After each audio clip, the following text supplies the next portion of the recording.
Atención, este audiolibro animado es una producción intelectual registrada y una obra derivada creada por Audiolibros Prohibidos y a todos los derechos sobre la traducción, narración, caracterización de voz, sincronización labial, animación y composición audiovisual están reservados internacionalmente. Queda estrictamente prohibida cualquier forma de reproducción, distribución, modificación, extracción, realización de copias o uso comercial. No se otorga ningún tipo de autorización o permiso para su uso fuera de esta plataforma. Las infracciones serán perseguidas legalmente hasta las últimas consecuencias. Disfrute de esta obra única. Stephen Crane. El bote abierto, un relato que pretende ser verídico, siendo la experiencia de 4 hombres del vapor hundido Commodore y ninguno de ellos sabía el color del cielo. Sus ojos miraban a nivel y estaban fijos en las olas que barrían hacia ellos. Estas olas eran del color de la pizarra, salvo las cimas, que eran de una espuma blanca. Y todos los hombres conocían los colores del mar. El horizonte se estrechaba y se ensanchaba, subía y bajaba, y en todo momento su borde aparecía dentado por olas que parecían erguirse en puntas como rocas. Cualquier hombre debería tener una bañera más grande que el bote que aquí navegaba sobre el mar. Estas olas eran, de la manera más injusta y bárbara, abruptas y altas. Y cada cresta de espuma era un problema para la navegación en un bote pequeño. El cocinero, en cuclillas en el fondo, miraba con ambos ojos las 6 pulgadas de regala que lo separaban del océano. Llevaba las mangas arremangadas sobre sus gordos antebrazos, y las 2 solapas de su chaleco desabrochado colgaban mientras se inclinaba para achicar el agua del bote. A menudo decía, Dios, por poco al decirlo. Invariablemente miraba hacia el este. Sobre el mar embravecido, el engrasador, que gobernaba con uno de los 2 remos del bote, a veces se levantaba de repente para evitar el agua que se arremolinaba sobre la popa. Era un remo delgado y pequeño y a menudo parecía a punto de partirse. El corresponsal, que tiraba del otro remo, observaba las olas y se preguntaba por qué estaba allí el capitán herido, tumbado en la proa. Estaba en ese momento sumido en ese profundo abatimiento e indiferencia que sobreviene, al menos temporalmente, hasta al más valiente y resistente cuando, quiéralo o no, la empresa fracasa, el ejército pierde, el barco se hunde. La mente del patrón de un buque está profundamente arraigada en sus maderas, ya lo haya mandado por un día o una década. Y este capitán llevaba consigo la severa impresión de una escena en la grisura del amanecer, 7 rostros vueltos hacia él y, más tarde, el muñón de un mastelero con una bola blanca en la punta que se abatía de un lado a otro contra las olas, descendía más y más, y se hundía. A partir de entonces hubo algo extraño en su voz, aunque firme,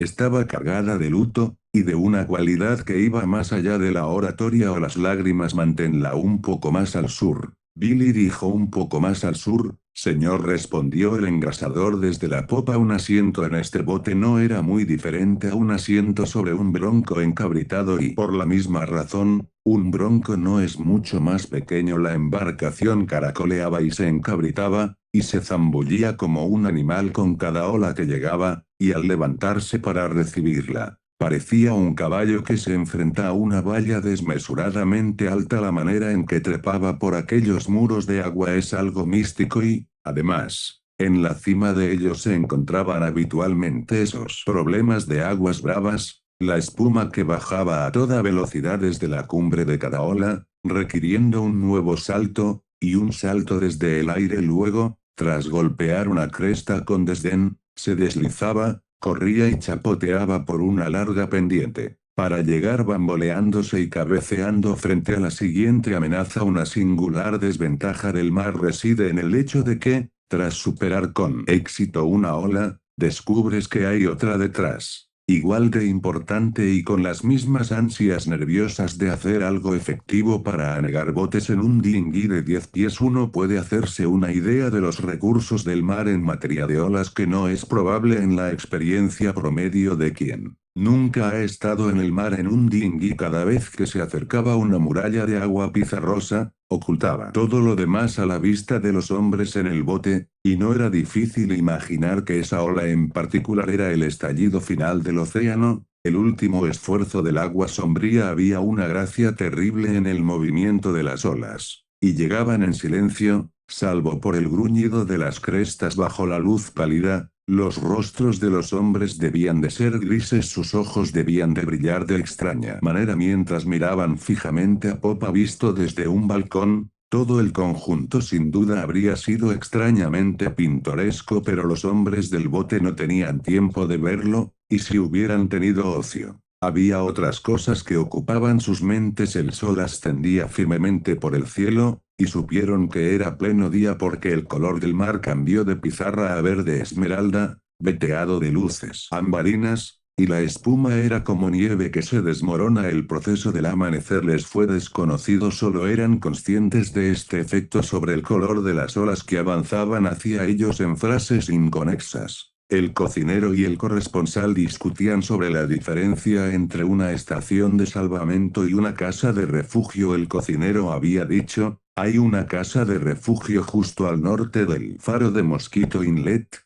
y en cuanto nos vean, saldrán en su bote a recogernos. En cuanto quien nos vea, dijo el corresponsal. La tripulación, dijo el cocinero. Las casas de refugio no tienen tripulación, dijo el corresponsal. Según tengo entendido, solo son lugares donde se almacenan ropa y víveres para el beneficio de los náufragos. No tienen tripulaciones. Oh, sí que tienen, dijo el cocinero. No, no tienen, dijo el corresponsal. Bueno, de todos modos aún no hemos llegado, dijo el engrasador desde la popa. Bueno, dijo el cocinero, quizás no sea una casa de refugio lo que estoy pensando que hay cerca del faro de Mosquito Inlet, quizás sea una estación de salvamento. Aún no hemos llegado, dijo el engrasador desde la popa, y mientras el bote saltaba desde la cima de cada ola, el viento rasgaba el cabello de los hombres descubiertos, y cuando la embarcación volvía a caer de popa, el rocío los azotaba. La cresta de cada una de estas olas era una colina, desde cuya cima los hombres oteaban, por un momento, una vasta y tumultuosa extensión, brillante y rasgada por el viento. Probablemente era espléndido, probablemente era glorioso, este juego del mar libre, salvaje con luces de esmeralda, blanco y ámbar. Menos mal que es un viento de tierra, dijo el cocinero, si no, ¿dónde estaríamos? No tendríamos ninguna oportunidad. Así es, dijo el corresponsal. El atareado engrasador asintió con la cabeza. Entonces el capitán, en la proa, soltó una risita que expresaba humor, desprecio y tragedia, todo en uno. ¿Creéis que tenemos muchas oportunidades ahora, muchachos? Dijo. Ante esto, los tres guardaron silencio, salvo por algún que otro carraspeo y vacilación. Expresar cualquier optimismo particular en ese momento les parecía infantil y estúpido, pero sin duda todos albergaban esa misma percepción de la situación en sus mentes. Un joven piensa con obstinación en tales momentos. Por otro lado, la ética de su condición se oponía decididamente a cualquier sugerencia abierta de desesperanza, así que guardaron silencio. Bueno, dijo el capitán, calmando a sus niños, llegaremos a tierra sin problemas. Pero había algo en su tono que los hizo pensar, así que el engrasador replicó: sí, si este viento se mantiene. El cocinero estaba achicando: si no nos la pegamos en la resaca. Gaviotas de franela de Cantón volaban cerca y lejos, a veces se posaban en el mar,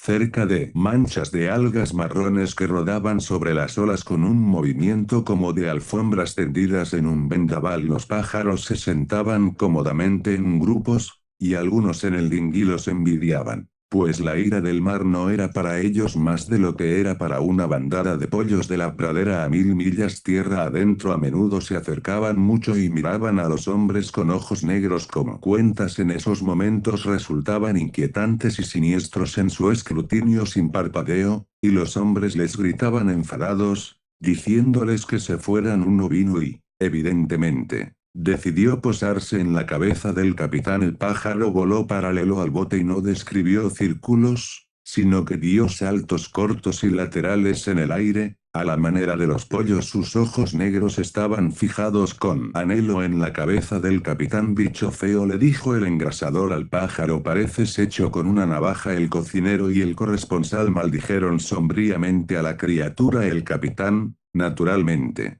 deseaba ahuyentarla con la punta del pesado cabo de amarre, pero no se atrevió a hacerlo, porque cualquier cosa que se pareciera a un gesto enfático habría hecho zozobrar aquel bote cargado, y así con la mano abierta, el capitán ahuyentó a la gaviota con suavidad y cuidado después de que ésta desistiera de su persecución. El capitán respiró más tranquilo por su pelo, y los otros respiraron más tranquilos porque en ese momento el pájaro les pareció de algún modo espantoso y ominoso. Mientras tanto, el engrasador y el corresponsal remaban y también remaban, se sentaban juntos en el mismo banco, y cada uno manejaba un remo. Luego el engrasador tomaba ambos remos, luego el corresponsal tomaba ambos remos, luego el engrasador, luego el corresponsal remaban y remaban. La parte más delicada del asunto era cuando llegaba el momento de que el que descansaba en la popa tomara su turno en los remos. Por la más absoluta de las verdades, es más fácil robarle los huevos a una gallina que cambiar de asiento en el dinghy. Primero, el hombre de la popa deslizaba la mano por la bancada y se movía con cuidado, como si fuera de Sebres. Luego, el hombre del banco de remar deslizaba la mano por la otra bancada. Todo se hacía con el más extraordinario cuidado mientras los dos pasaban uno al lado del otro.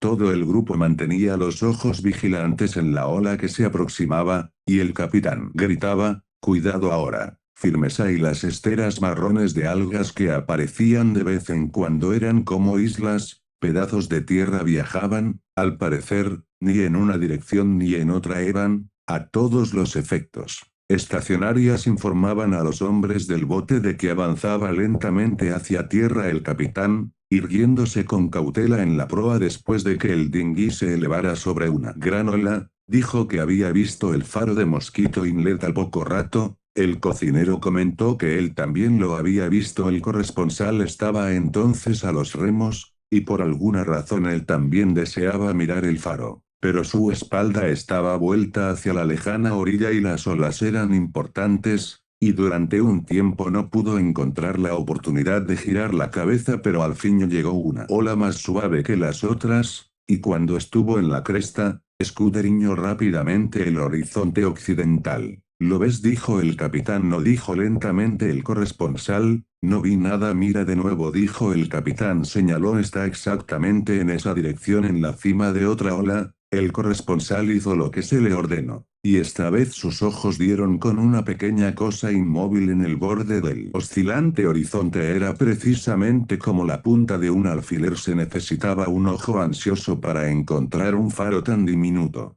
«¿Cree que lo lograremos, capitán? Si este viento se mantiene y el bote no zozobra, no podemos hacer mucho más», dijo el capitán. El pequeño bote, levantado por cada mar imponente y salpicado con saña por las crestas, progresaba de una manera que, en ausencia de algas, no era aparente para quienes iban en él. Parecía solo una cosita diminuta revolcándose, milagrosamente a flote, a merced de 5 océanos. Ocasionalmente, una gran extensión de agua, como llamas blancas, se abalanzaba sobre la chica. «Cocinero», dijo el capitán serenamente. «De acuerdo, capitán», dijo el animoso cocinero. 3. Sería difícil describir la sutil hermandad de hombres que aquí se estableció en los mares. Nadie dijo que fuera así, nadie lo mencionó, pero moraba en el bote, y cada hombre sentía su calor. Eran un capitán, un engrasador, un cocinero y un corresponsal, y eran amigos. Amigos en un grado más curiosamente férreo de lo que puede ser común. El capitán, herido, recostado contra el botijo de agua en la proa, hablaba siempre en voz baja y con calma, pero nunca podría haber mandado a una tripulación más dispuesta y rápidamente obediente que los 3 variopintos del dinghy. Era más que un mero reconocimiento de lo que era mejor para la seguridad común. Había seguramente en ello una cualidad personal y sentida, y después de esta devoción al comandante del bote, estaba esta camaradería que el corresponsal, por ejemplo, a quien se le había enseñado a ser cínico con los hombres, supo incluso en ese momento que era la mejor experiencia de su vida. Pero nadie dijo que fuera así, nadie lo mencionó. «Ojalá tuviéramos una vela», observó el capitán. «Podríamos probar con mi abrigo en la punta de un remo y daros a vosotros dos, muchachos, la oportunidad de descansar». Así que el cocinero y el corresponsal sostuvieron el mástil y desplegaron el abrigo. El engrasador gobernaba, y el pequeño bote avanzó bien con su nuevo aparejo. A veces el engrasador tenía que girar bruscamente para evitar que una ola rompiera dentro del bote,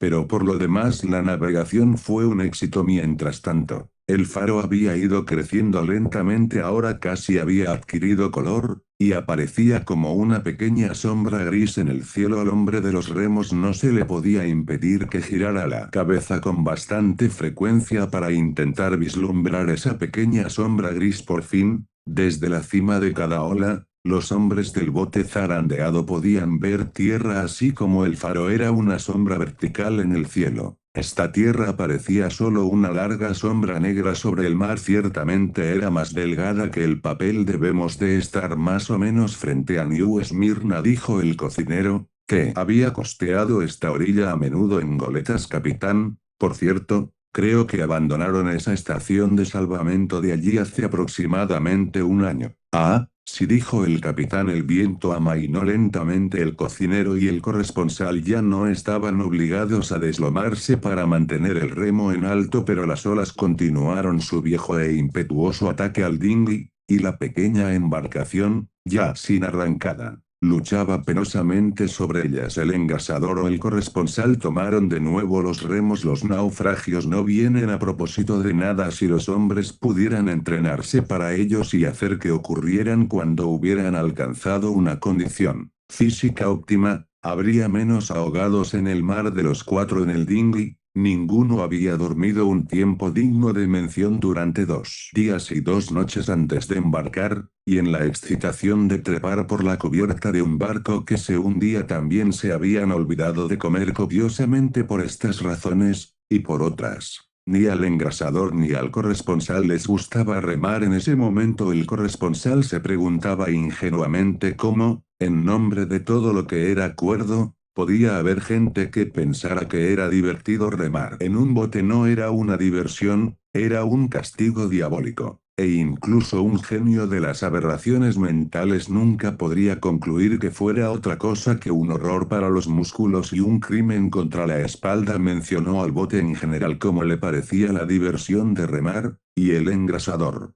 con el rostro cansado, sonrió en total simpatía. Antes del naufragio, por cierto, el engrasador había hecho doble guardia en la sala de máquinas del barco. Tomáoslo con calma ahora, muchachos, dijo el capitán. No os agotéis. Si tenemos que enfrentarnos a la resaca, necesitaréis toda vuestra fuerza, porque seguro que tendremos que nadar para salir. Tomad vuestro tiempo. Lentamente, la tierra se alzó del mar. De una línea negra pasó a ser una línea de negro y una línea de blanco, árboles y arena. Finalmente, el capitán dijo que podía distinguir una casa en la orilla. Esa es la casa de refugio, seguro, dijo el cocinero. Nos verán pronto y vendrán a buscarnos. El lejano faro se erguía alto. El farero debería poder vernos ahora. Si está mirando con un catalejo, dijo el capitán, avisará a la gente de salvamento. Ninguno de los otros botes pudo haber llegado a tierra para dar aviso del naufragio, dijo el engrasador, en voz baja. Si no, el bote salvavidas estaría fuera buscándonos. Lenta y hermosamente, la tierra emergió del mar. El viento regresó. Había virado del nordeste al sudeste. Finalmente, un nuevo sonido golpeó los oídos de los hombres en el bote. Era el bajo trueno de la resaca en la orilla. Nunca podremos llegar al faro ahora, dijo el capitán. Gira la proa un poco más al norte. Billy dijo. Un poco más al norte, señor, dijo el engrasador. Acto seguido, el pequeño bote volvió a apuntar su proa a favor del viento, y todos, excepto el remero, observaron cómo crecía la orilla bajo la influencia de esta expansión. La duda y la terrible aprensión abandonaban las mentes de los hombres. El manejo del bote seguía siendo de lo más absorbente,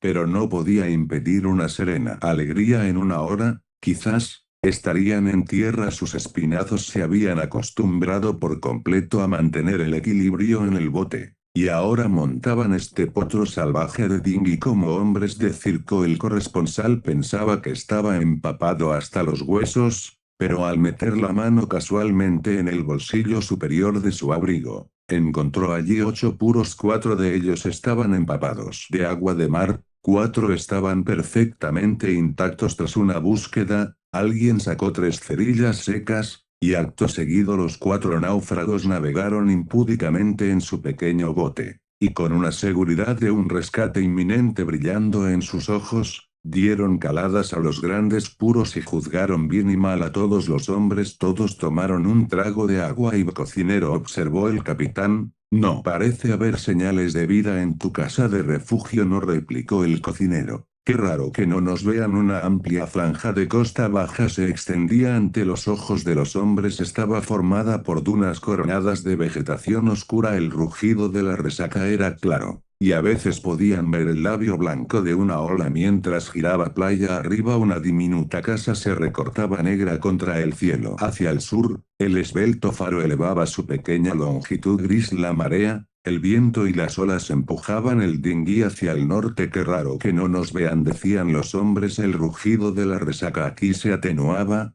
pero su tono era, no obstante, atronador y poderoso. Mientras el bote navegaba sobre las grandes olas, los hombres se sentaban a escuchar este rugido. Zozobraremos seguro, decían todos. Es justo decir aquí que no había una estación de salvamento en 20 millas en ninguna dirección, pero los hombres no sabían este hecho y, en consecuencia, hacían comentarios sombríos y oprobiosos sobre la vista de los salvavidas de la nación. 4 hombres con el ceño fruncido se sentaban en el dinghy y superaban récords en la invención de epítetos. Qué raro que no nos vean. La alegría de antes se había desvanecido por completo. Para sus mentes aguzadas era fácil conjurar imágenes de todo tipo de incompetencia y ceguera y, de hecho, cobardía. Allí estaba la orilla de la tierra populosa, y era amargo y amargo para ellos que de ella no llegara ninguna señal. Bueno, dijo el capitán, finalmente, supongo que tendremos que intentarlo por nosotros mismos si nos quedamos aquí fuera demasiado tiempo. A ninguno nos quedará fuerza para nadar después de que el bote zozobre. Y así el engrasador,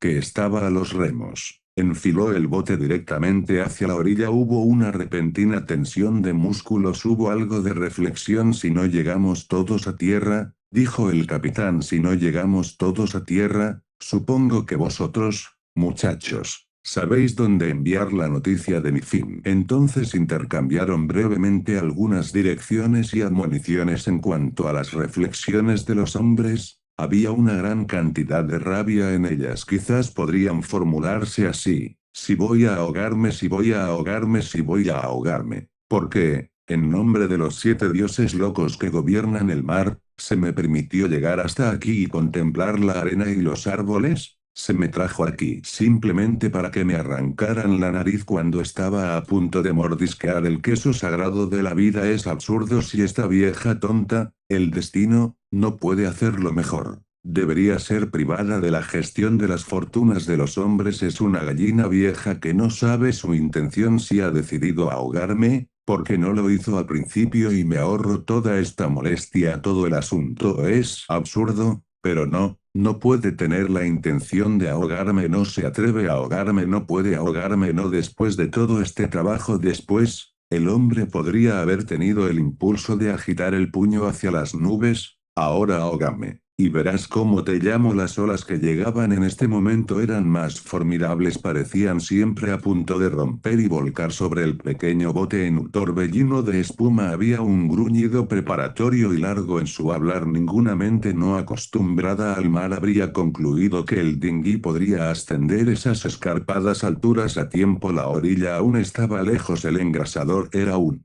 surfista astuto. Muchachos, dijo rápidamente, no aguantará 3 minutos más, y estamos demasiado lejos para nadar. ¿La llevo de nuevo a mar adentro, capitán? Sí. Adelante, dijo el capitán. Este engrasador, mediante una serie de milagros rápidos y una remada veloz y constante, viró el bote en medio de la resaca y lo llevó a salvo de nuevo a mar adentro. Hubo un silencio considerable mientras el bote avanzaba a trompicones sobre el mar surcado hacia aguas más profundas. Entonces alguien, sombrío, habló. Bueno, de todos modos, ya deben habernos visto. Desde la orilla las gaviotas volaban oblicuamente contra el viento hacia el este gris y desolado. Una turbonada, marcada por nubes parduzcas y nubes de un rojo ladrillo, como el humo de un edificio en llamas, apareció por el sudeste. ¿Qué pensáis de esa gente de salvamento? ¿No son una maravilla? Qué raro que no nos hayan visto.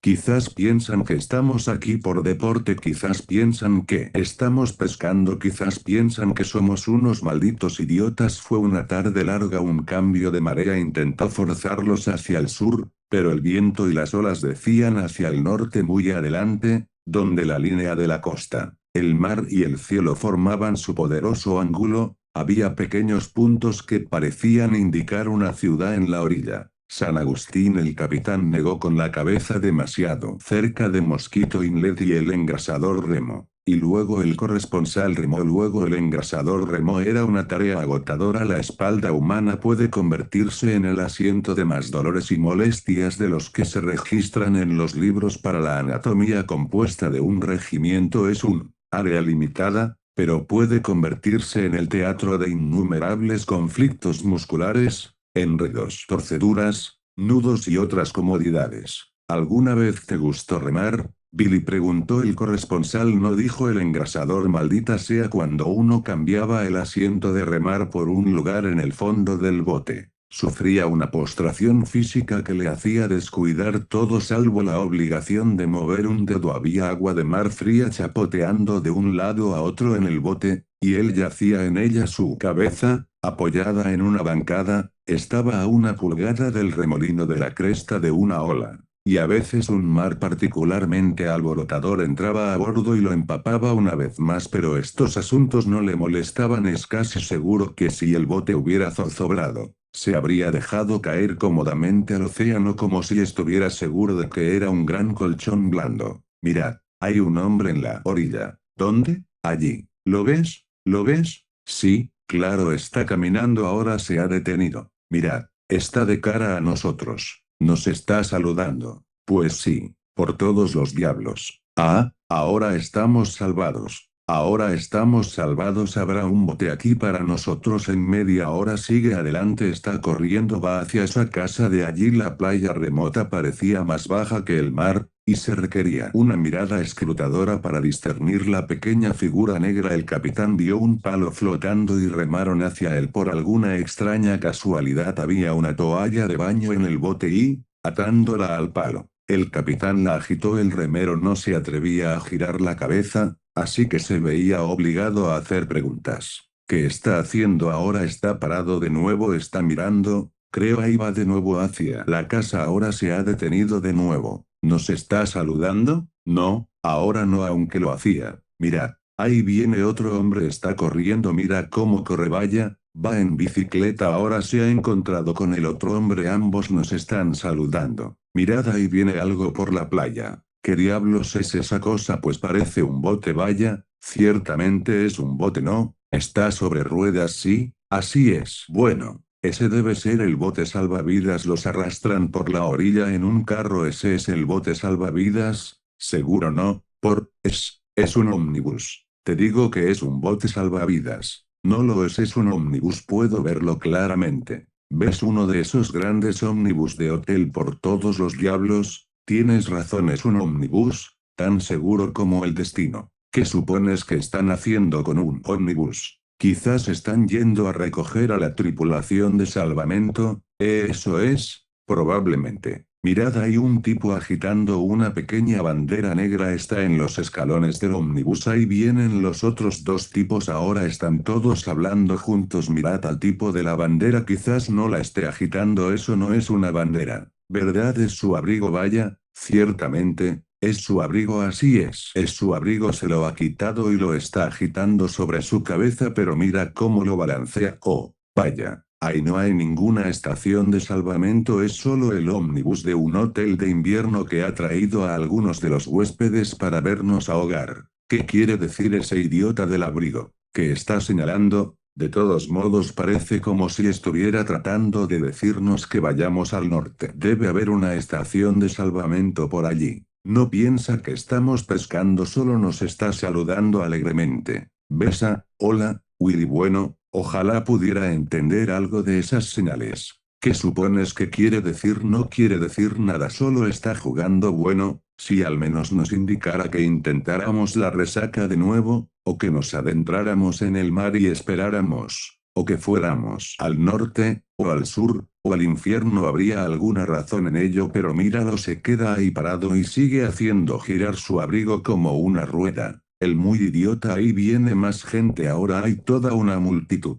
Mirad, ¿no es eso un bote? ¿Dónde? Oh, ya veo a qué te refieres. No, eso no es un bote. Ese tipo sigue agitando su abrigo, debe pensar que nos gusta verlo hacer eso. ¿Por qué no lo deja? No significa nada, no lo sé, creo que está tratando de hacernos ir al norte. Debe ser que hay una estación de salvamento en algún lugar por allí. Vaya. Todavía no se ha cansado. Mírale agitar. Me pregunto cuánto tiempo puede seguir así. Ha estado haciendo girar su abrigo desde que nos vio. Es un idiota. ¿Por qué no consiguen hombres para traer un bote, un barco de pesca? Uno de esos grandes yoles podría venir hasta aquí sin problemas. ¿Por qué no hace algo? Oh, está bien, ahora tendrán un bote aquí para nosotros en menos que canta un gallo. Ahora que nos han visto, un débil tono amarillo apareció en el cielo sobre la tierra baja. Las sombras en el mar se profundizaron lentamente. El viento trajo consigo frío, y los hombres comenzaron a temblar. Santo cielo, dijo uno, permitiendo que su voz expresara su humor impío, si seguimos haciendo el mono aquí fuera, si tenemos que estar revolcándonos aquí toda la noche,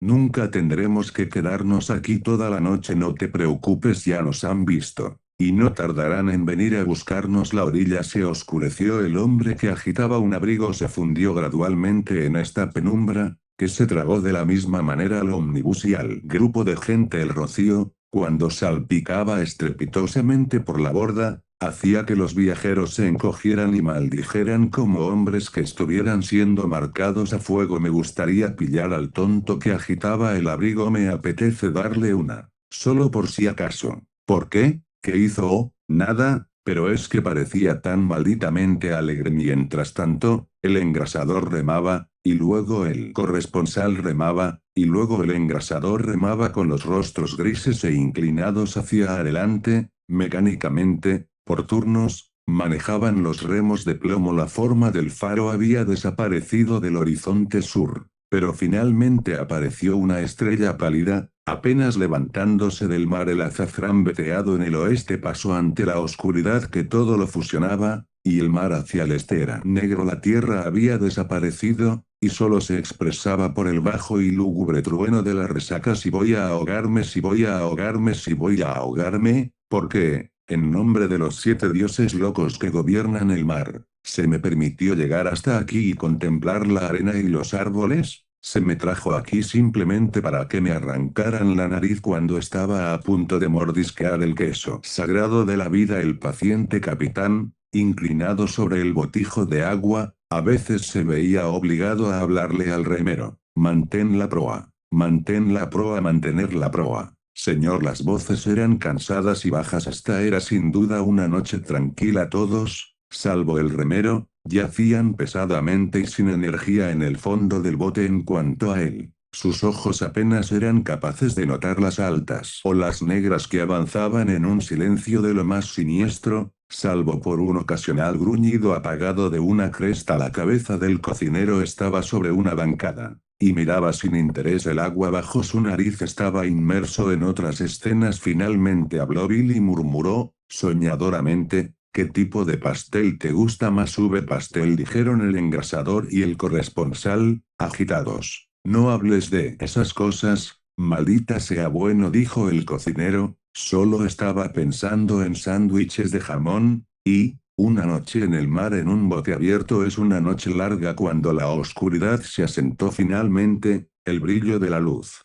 que se alzaba desde el mar en el sur, se volvió de un oro intenso. En el horizonte norte apareció una nueva luz, un pequeño destello azulado en el borde de las aguas. Estas dos luces eran el mobiliario del mundo. Por lo demás, no había nada más que olas. 2 hombres se acurrucaban en la popa, y las distancias eran tan magníficas en el dinghy que el remero podía mantener los pies parcialmente calientes metiéndolos debajo de sus compañeros. Sus piernas, de hecho, se extendían muy por debajo del banco de remar hasta tocar los pies del capitán en la proa. A veces, a pesar de los esfuerzos del cansado remero, una ola entraba apilándose en el bote, una ola helada de la noche, y el agua gélida los empapaba de nuevo. Retorcían sus cuerpos por un momento y gemían, y volvían a dormir el sueño de los muertos. Mientras el agua en el bote gorgoteaba a su alrededor, mientras la embarcación se mecía, el plan del engrasador y el corresponsal era que uno remara hasta perder la capacidad,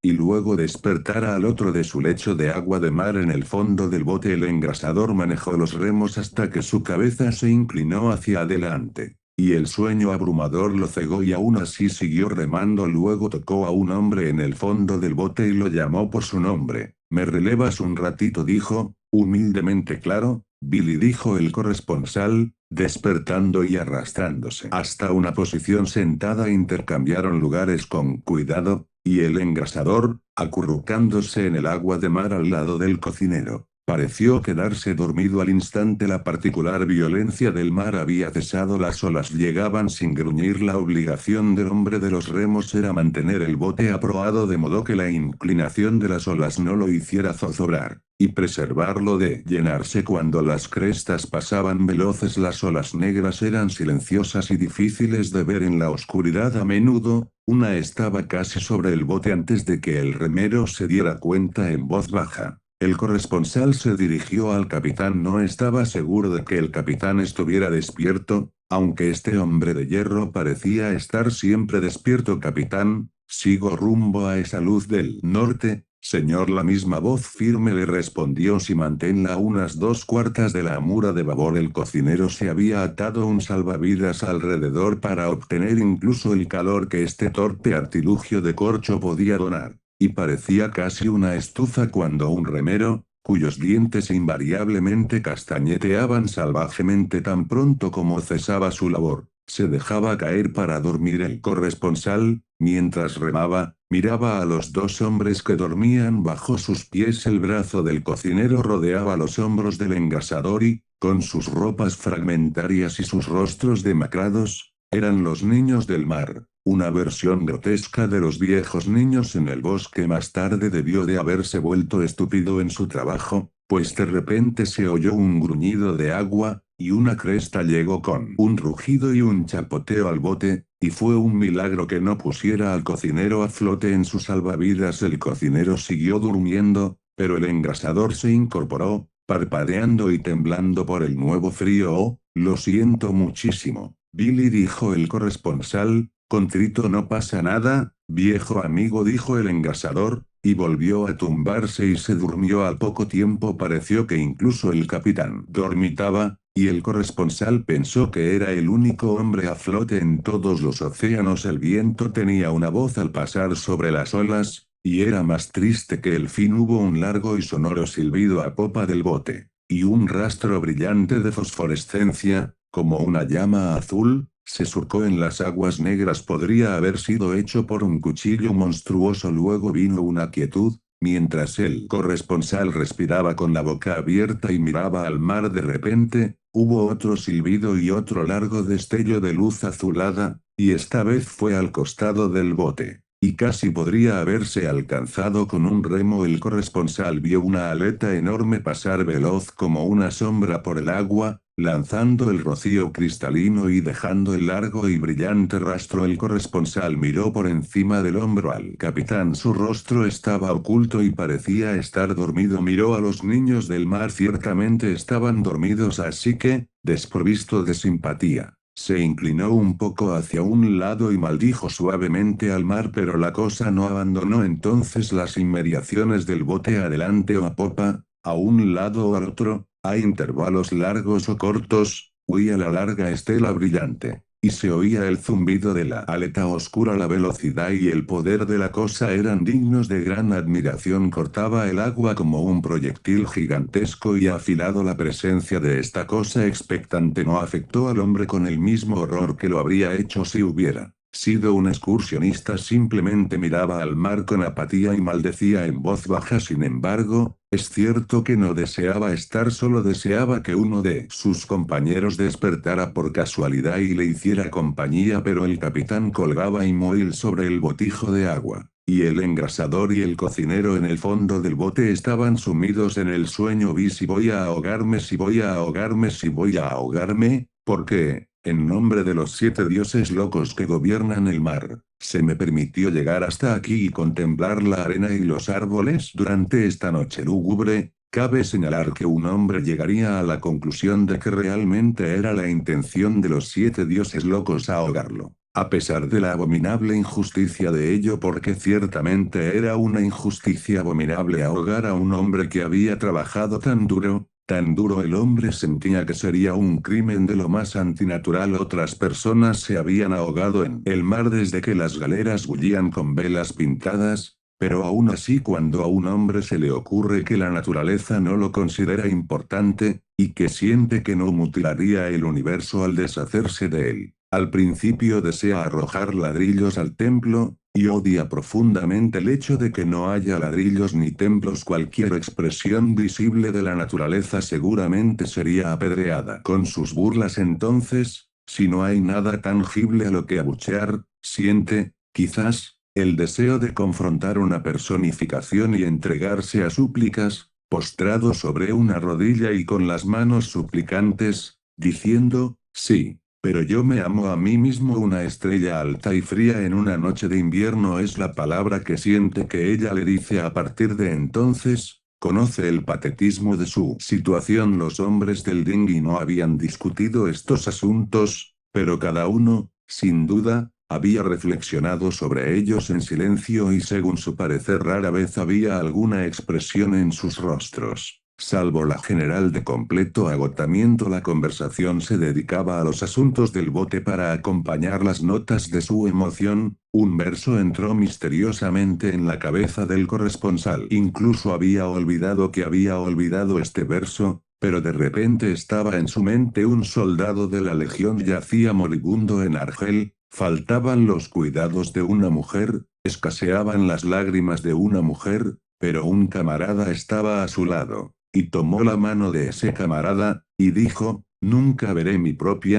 tierra natal en su infancia. Al corresponsal se le había hecho saber que un soldado de la legión yacía moribundo en Argel, pero nunca había considerado el hecho como importante. Miríadas de sus compañeros de escuela le habían informado de la difícil situación del soldado, pero el machaqueo, naturalmente, había terminado por volverlo perfectamente indiferente. Nunca había considerado asunto suyo que un soldado de la legión yaciera moribundo en Argel, ni le había parecido un motivo de tristeza. Era para él menos que la rotura de la punta de un lápiz. Ahora, sin embargo, se le presentaba curiosamente como algo humano, vivo. Ya no era simplemente una imagen de unas pocas convulsiones en el pecho de un poeta. Mientras tanto bebía té y se calentaba los pies en la chimenea, era una realidad, severa, lúgubre y hermosa. El corresponsal vio claramente al soldado. Yacía en la arena con los pies estirados y quietos mientras su pálida mano izquierda estaba sobre su pecho en un intento de impedir que se le fuera la vida. La sangre brotaba entre sus dedos. En la lejana distancia argelina, una ciudad de formas bajas y cuadradas se recortaba contra un cielo que se desvanecía con los últimos tonos del atardecer. El corresponsal, manejando los remos y soñando con los movimientos cada vez más lentos de los labios del soldado, se sintió conmovido por una comprensión profunda y perfectamente impersonal. Sintió pena por el soldado de la legión que yacía moribundo en Argel, la cosa que había seguido al bote y esperado. Evidentemente se había aburrido de la demora. Ya no se oía el tajo del tajamar, y ya no estaba la llama del largo rastro. La luz en el norte todavía brillaba, pero aparentemente no estaba más cerca del bote. A veces, el estruendo de la resaca resonaba en los oídos del corresponsal, y entonces viraba la embarcación hacia el mar y remaba con más fuerza hacia el sur.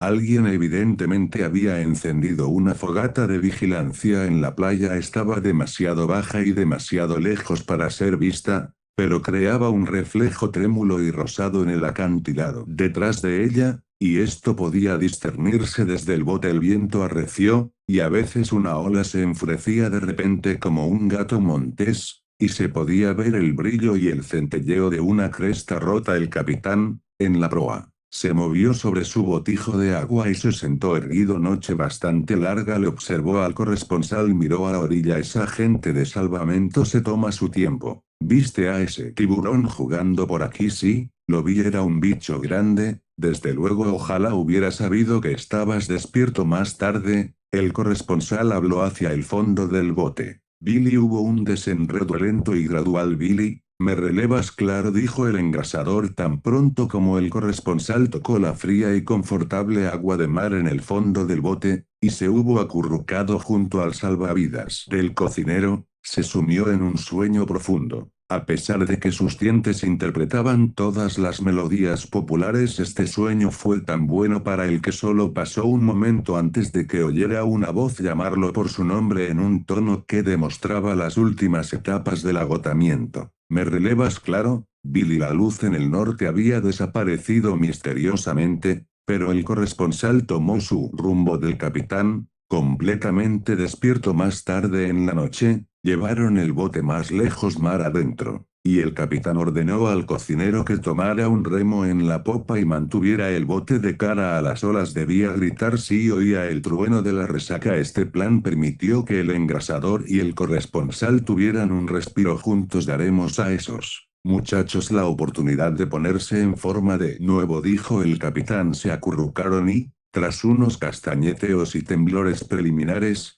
durmieron una vez más el sueño de los muertos. Ninguno sabía que habían legado al cocinero la compañía de otro tiburón, o quizás del mismo tiburón. Mientras el bote se tambaleaba en las olas, el rocío ocasionalmente golpeaba por la borda y les daba un nuevo remojo, pero esto no tenía poder para romper su reposo. El ominoso tajo del viento y el agua los afectaba como habría afectado a momias. Muchachos, dijo el cocinero, con las notas de toda reticencia en su voz. Se ha acercado bastante a la deriva. Supongo que uno de vosotros debería llevarla de nuevo mar adentro. El corresponsal, despertado, oyó el estrépito de las crestas derribadas mientras remaba. El capitán le dio un poco de whisky con agua y esto le calmó los escalofríos. Si alguna vez llego a tierra y alguien me muestra siquiera una fotografía de un remo. Por fin hubo una breve conversación. Billy. ¿Me relevas? Claro, dijo el engrasador 7 cuando el corresponsal volvió a abrir los ojos. El mar y el cielo eran, cada uno, del tono gris del amanecer. Más tarde, el carmín y el oro se pintaron sobre las aguas. La mañana apareció finalmente, en su esplendor,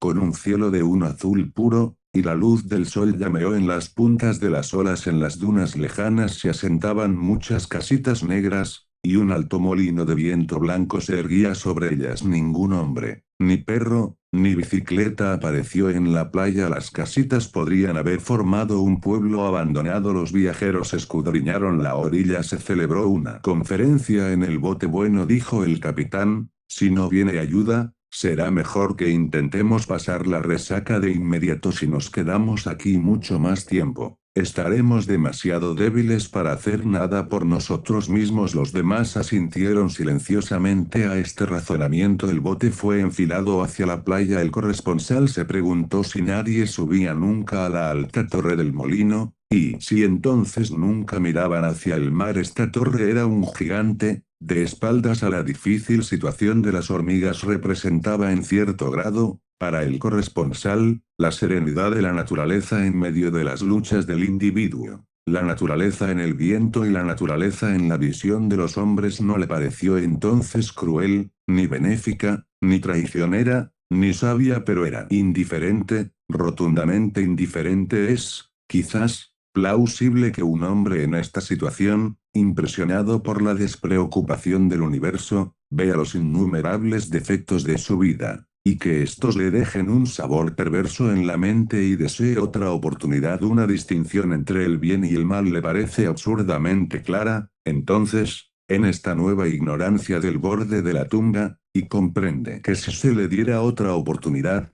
enmendaría su conducta y sus palabras, y sería mejor y más brillante durante una presentación o en un té. Ahora, muchachos, dijo el capitán, va a zozobrar. Seguro todo lo que podemos hacer es acercarla tanto como sea posible, y luego, cuando zozobre, saltar y luchar por llegar a la playa. Mantened la calma ahora, y no saltéis hasta que zozobre de verdad. El engrasador tomó los remos por encima de sus hombros. Escudriñó la resaca. Capitán, dijo, creo que será mejor que la vire, mantenga la proa a las olas y entre de popa. De acuerdo. Billy, dijo el capitán, entra de popa. El engrasador viró el bote entonces y, sentados en la popa, el cocinero y el corresponsal se vieron obligados a mirar por encima de sus hombros para contemplar la orilla solitaria e indiferente. Las monstruosas olas de la costa levantaron el bote en alto hasta que los hombres pudieron ver de nuevo las sábanas blancas de agua que se deslizaban por la playa inclinada. No nos acercaremos mucho, dijo el capitán. Cada vez que un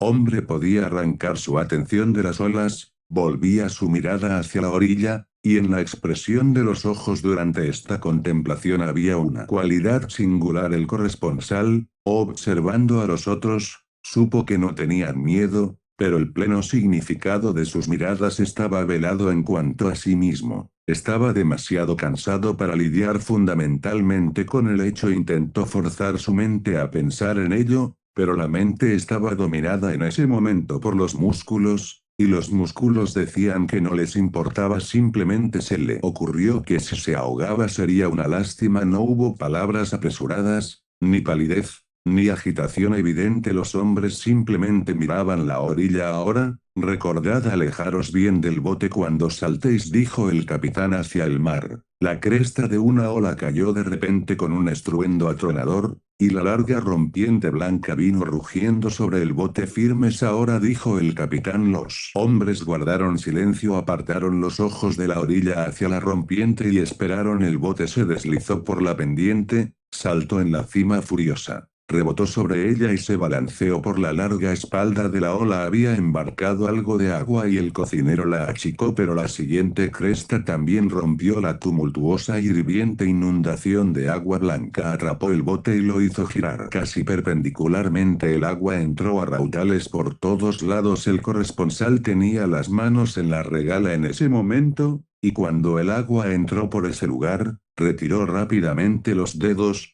como si se opusiera a mojárselos. El pequeño bote, ebrio por este peso de agua, se tambaleó y se acurrucó más profundamente en el mar. Achica, cocinero. Achica, dijo el capitán. De acuerdo, capitán, dijo el cocinero. Ahora, muchachos, la siguiente acabará con nosotros, seguro, dijo el engrasador. Acordaos de saltar lejos del bote. La tercera ola avanzó, enorme, furiosa, implacable. Prácticamente se tragó el dinghy, y casi simultáneamente los hombres cayeron al mar. Un trozo de salvavidas había quedado en el fondo del bote, y mientras el corresponsal caía por la borda, lo sujetó contra su pecho con la mano izquierda. El agua de enero estaba helada, y reflexionó de inmediato que estaba más fría de lo que había esperado encontrarla frente a la costa de Florida. Esto le pareció a su mente aturdida un hecho lo suficientemente importante como para ser anotado en ese momento. La frialdad del agua era triste, era trágica. Este hecho estaba de alguna manera tan mezclado y confundido con su opinión de su propia situación que parecía casi una razón adecuada para las lágrimas. El agua estaba fría cuando salió a la superficie. Era consciente de poco más que el agua ruidosa. Después vio a sus compañeros en el mar. El engrasador iba por delante en la carrera, nadaba con fuerza y rapidez a la izquierda del corresponsal. La gran espalda blanca y acorchada del cocinero sobresalía del agua, y en la retaguardia el capitán se aferraba con su única mano buena a la quilla del dinghy volcado. Hay una cierta cualidad inamovible en una orilla, y el corresponsal se maravilló de ello. En medio de la confusión del mar también parecía muy atractiva, pero el corresponsal sabía que era un largo viaje, y remaba con las manos sin prisa. El trozo de salvavidas yacía bajo él, y a veces se deslizaba por la pendiente de una ola como si estuviera en un trineo de mano, pero finalmente llegó a un lugar en el mar donde el avance se veía acosado por la dificultad. No dejó de nadar para averiguar qué tipo de corriente lo había atrapado, pero allí su progreso cesó. La orilla se extendía ante él como un decorado en un escenario, y la miró y comprendió con sus ojos cada detalle de ella. Mientras el cocinero pasaba, mucho más a la izquierda, el capitán le gritaba: «Ponte de espaldas, cocinero, ponte de espaldas y usa el remo». «De acuerdo, señor». El cocinero se puso de espaldas y, remando con un remo, avanzó como si fuera una canoa. Al poco tiempo, El bote también pasó a la izquierda del corresponsal con el capitán aferrado con una mano a la quilla. Habría parecido un hombre que se alza para mirar por encima de una valla de tablas. Si no fuera por la extraordinaria gimnasia del bote, el corresponsal se maravilló de que el capitán todavía pudiera sujetarse a él. Pasaron, más cerca de la orilla, el engrasador, el cocinero, el capitán, y tras ellos iba el botijo de agua, rebotando alegremente sobre los mares. El corresponsal permaneció en las garras de este extraño nuevo enemigo, una corriente. La orilla, con su blanca pendiente de arena y su verde acantilado, coronado por pequeñas y silenciosas casitas, se extendía como un cuadro ante él. Estaba muy cerca de él entonces, pero se sintió impresionado como quien en una galería mira una escena de Bretaña o de Holanda. Pensó, voy a ahogarme. ¿Es posible? ¿Es posible? ¿Es posible? Quizás un individuo deba considerar su propia muerte como el fenómeno final de la naturaleza, pero más tarde una ola quizás lo arrancó de esta pequeña corriente mortal, pues de repente descubrió que podía volver a avanzar hacia la orilla. Más tarde aún, fue consciente de que el capitán, aferrado con una mano a la quilla del dinghy, tenía el rostro apartado de la orilla y vuelto hacia él, y lo llamaba por su nombre. Ven al bote.